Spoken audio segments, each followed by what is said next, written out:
Don't show them all. And I also used to have this thing where about the theory, because again, heel chow and everything. One of the things that we got from him is about doing a lot more theory, etc. And I'll say, right, before I teach you your new pattern, you tell me the first line of the pattern. You tell me the name, the moves, and the first line, and I'll show you the first moves. I used to have no problem. I used to also have lots of training aids around. I used to have lots of cards, you know, so they'd sit in, they'd come in first and they'd learn it or something like that, because then it encouraged them. So there's a reason why, you know, you maybe talk about Dangun, it was holy Dangun, you know, and just breaking it down. That's the reason why we do this. But getting the moves right from a stance, start, finish, stance, start, finish moves, and then move on from there. And I still see people trying to do it all at once. You can't do it. Yeah. You've got to break it down. Absolutely. You break every sport has to be broken down, move by move. A tennis player, you don't just pick the racket, go whack. You know what I mean? And it's the same, like I was saying earlier in Taekwondo. You know, you don't do a right-hand serve, then do a left-hand serve. Like you do in Taekwondo, you do a right side, then you do a left side, because you don't do that in other sports, but in ours you do. So it is a lot different in ways than some of the other ones. But again, I love the challenge of making it understandable, making them see what I'm trying to achieve, and then them achieving it. Yeah. You know, but to me, that is, you got it. Well done. Well done. You've done a good job there. So and that is something we improve upon with that mindset. Like you say, you know, your next beginner, you can take the experience you've had from all those years, and they get, like, you know, a better version of what we did 10, 20 years ago. Oh yeah. Yeah. I think there's certain things that, like I said, it's been tweaked and everything. And it is definitely, we've improved it, I think. The teaching, I know I have, and I try to pass that on to my people. And I don't want them to fall into the same hole of getting it wrong that I did. I want to give you the information so you can go around it.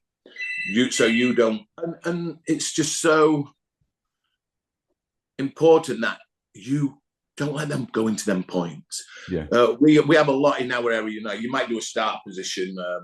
You might say, put your little finger on your shoulder. This is for 4, 5-year-olds. I mean, I never used to do anything. You know what I mean? They can put the little finger on the shoulder. Now, can you put your two in your inner forearm and your outer forearm or your back forearm and your front forearm together at the side of you at 90 degrees? No. Can you put your little finger on your shoulder? Yeah. Can you put the other one out? Get some muck off your shoulder, wipe it off. It looks very similar. Technically, not exactly right, but it's better than, you know, you see some of them. It's just like, whoa, you know, get part of the basics, then we can tweak it around. It's like learning the alphabet. They don't form the letter A perfectly all the time. You know what I mean? So then we can start getting it better later on. All the things, breaking it down step by step, quarter, half a move, full move. So it's still I'm still enthusing about it. And that's for me the most important thing. Yeah, and how's like life balance been with training and obviously having family and so on? Is that? Oh, like I said, I'm the luckiest man. I teach. I was teaching during the day. Now I'll go on to all the stuff that we have to do with course. I'm part of the BTC and the training coordinator and helping do the courses. But I'm also the safeguarding officer for the TAGB. Nowadays, as we talked off air about how things are different for Taekwondo. Yeah. You have to do all these type of things first to make sure that our instructors are qualified, whether it be DBS, whether it be first aid trained, whether it be safeguard trained, insured, licensed, and they know about equity and other things, you know, talking about transgender, talking about the transgender, how that's changed, how things have moved, because we've had to make rules, and then them rules have now changed. How we talk to people, how we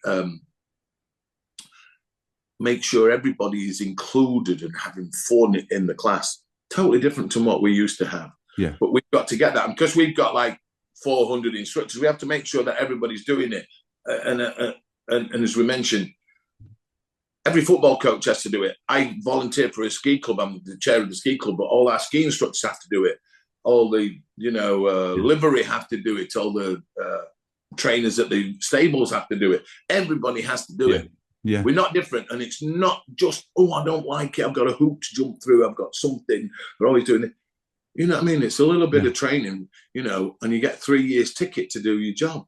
Things do change all the time.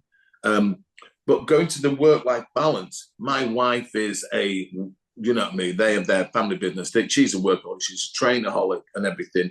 When we were meeting, we were talking about that. We'd go, when I was living in Doncaster, we'd go and find the best fitness class. And myself, Maria, and Ralph Minot, we'd go to that class. We'd find the fittest people and stand by them and do all the circuits, you know what I mean? Yeah. Some of them would be better than us, you know what I mean? So it'd give us something to do. So we were always looking for things to do, you know what I mean? Again, going to Idris about the weight training, the pull-ups and the dips and everything else, and going to fitness classes. Maria is, she's just like in her age group, she's doing a lot of CrossFit now with my two girls, Kirsten and Maya. They've been doing CrossFit, and Maria's like in the top, 15% of the country in her age group and everything. Wow. And she's come through ankle reconstruction. She's had problems with the stuff, and she's just a workaholic. Yeah. But she's busy at work during the day, and at night I teach and everything, so we don't have a chance to fall out. No, she is my.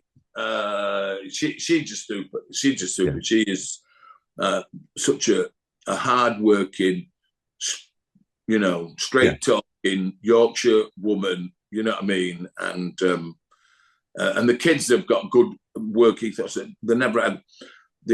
Maya had about 4 days off school when she broke a leg at skiing and couldn't go in. They never had any days of school or college. And you know what I mean? They've got a good work ethos. They've worked before, before getting the main jobs. Although Kirsten works with Maria, Maya works in another a special inflator nation place. She's like moved up from working on a Saturday to the manager. Okay, so she's like, and she's only young, but they've got they're good kids. So we have a good work balance. We try to do as much as we can. We have to sit down and jiggle everything about. But Maria's always been so supportive. Never ever moans or something. Well, why are you doing that? Never ever said anything like that. She, all right, that's my job. Yeah, you know what I mean. And that's it. So I'm lucky that way. They're always supportive. So for professional Taekwondo instructors, there is compromise, isn't there, in times and so on.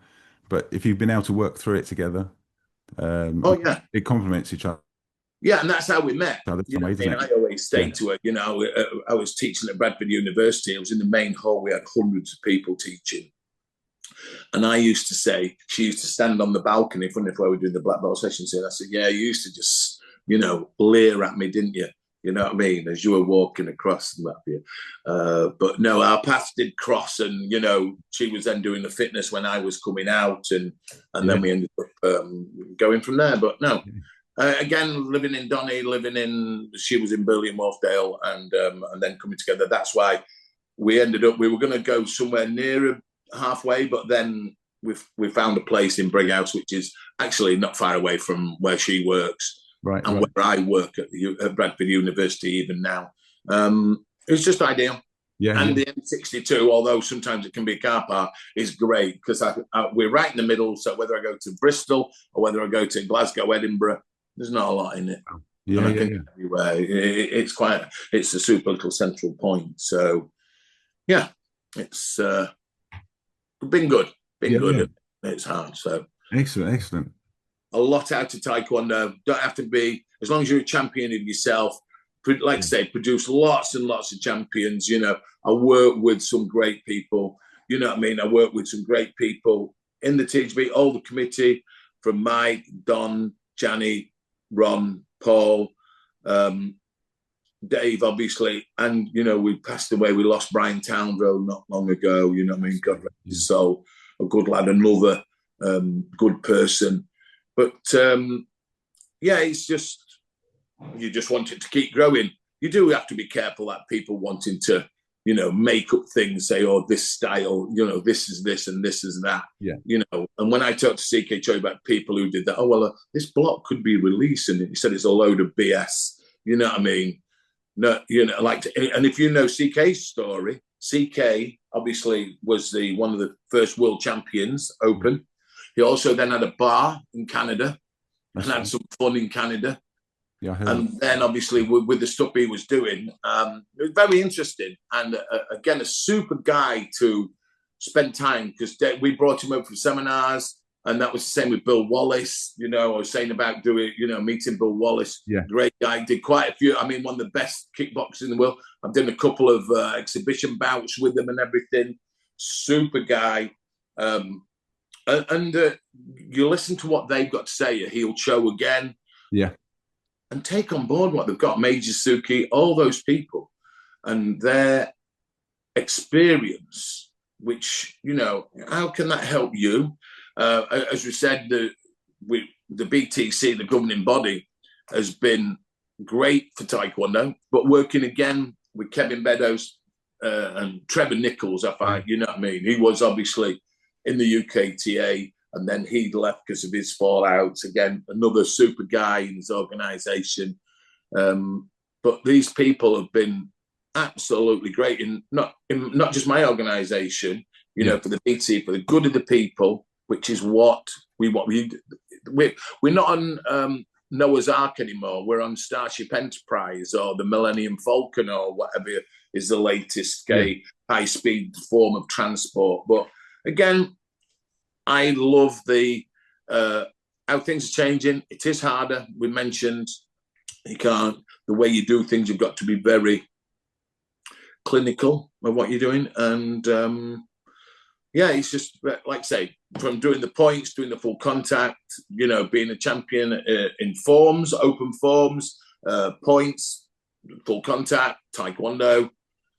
It's good, but it's not as good as producing somebody who, one, can now lift their head up and say hello, can talk, can mix, and got a belt. To me, that is just much more important to it. And getting the benefits out of Taekwondo, maybe a living out of Taekwondo like I have. I know I have, you know, got black belts, and they now make a living out of it. They do Taekwondo for a living because I did. Some other people, they've got, you can look at that and go, well, how many people you produced? And this is what people do. They go off, they want our members. They haven't produced their own. If you were a successful instructor with 30, 35 years experience, you would have produced lots of black belts. Okay, like me, Dave, Paul, Ron, all the others have. Therefore, you'd have lots of people, but you haven't. So you must be doing something wrong. You're not keeping them. You can't be doing any good. So again, that's what disappoints me when they talk about the 5 tenets. If you talk about it, live by them. And that's the main thing for me. So, about flexibility, you wanted to... Did you have to work at that, or did you find you were flexible? I did. No, I had to work at it. There's a very good there's a very good stretching book. I'll have to try and get a picture of it for you or something. We were in the middle of nowhere down on the south coast, stretching. It was actually Tim Ward who wanted the book. And we're in the middle of nowhere. Then all of a sudden, somebody says, all right, Dave, you know what I mean? And in the sand dunes, we're all stretching, Dave, Paul, Ron, and me, who were doing this. And there's somebody saying, all right, Dave. But that is quite, it's something that you had to work at. Something I said to everybody, you must work at it. That is, again, when squad training, I don't like it. You don't like it. That's why you've got to do it more. You know what I mean? People don't like that. They go away from the bits that hurt them. And stretching hurts straight away. You don't have to run a mile, 2 mile, 3 mile, do 100 push-ups or whatever. It hurts. get on with it and stretch. Yes, I know sometimes your bones might not do it, but you can improve it. And that is one of those things that you must do. Now, I'm not flexible now, you know what I mean? My hips are gone. I'm having lots of problems with my hips. I should have done what Sarah, my physio, which I've got to put a shout out to. She's got a black belt with me in Bradford. She's now, she was a football professional's first woman coach, rugby's first coach, and she's been super. And she comes to squad training and does it, and does everybody, and said, I need to get my hips done. But yeah, can't do anything without it stabbing, giving way or something. You can't run, you can't bike, you know what I mean? So, but yeah, she's again been great, but I need to get that sorted out. That is my weak point. Sometimes I put everybody else forward instead of me. Yeah. Yeah. Yeah, 100%.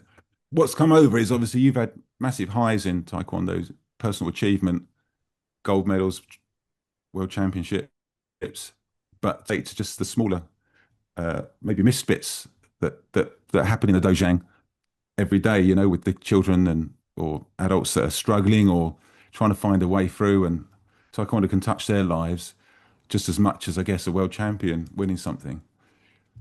Is that right? And is that where your champions for life comes from, sort of thing? Or yeah, be a champion of yourself. Be a champion of yourself. Champion yourself. Self-improve.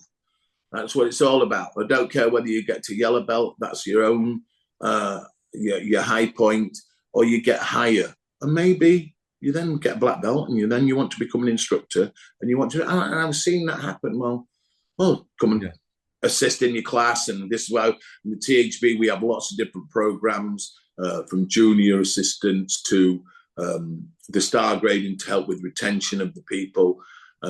One thing I will say, and I haven't said, we've got our percentage of female participants has gone up so much, and we have got some super instructors, competitors. Our women's team's probably stronger than some of the men's.